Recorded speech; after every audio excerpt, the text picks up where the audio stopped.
السلام عليكم ورحمة الله وبركاته. اللهم صل وسلم وبارك على سيدنا محمد أشرف الخلق وخاتم النبيين.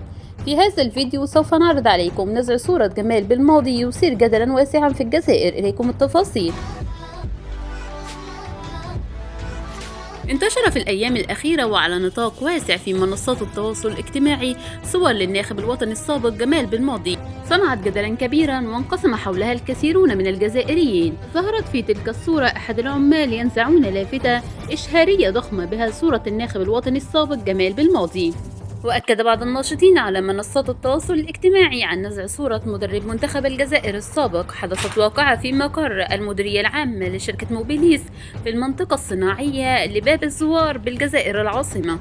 ويظهر بالماضي في تلك اللافتة الإشهارية واقفا يرتدي قميص بدلة رياضية خاصة بالمنتخب الجزائري، بالإضافة إلى توقيعه الشخصي وعبارة باللهجة العامية الجزائرية: الخضر ديالنا وبالماضي معانا. وسارع كثيرون للتعليق على نزع لافتة صاحب 48 عاما، معتبرين إياه أفضل مدرب في تاريخ المنتخب الجزائري بالنظر إلى النتيجة التي سجلها كتيبة الخضر بقيادته.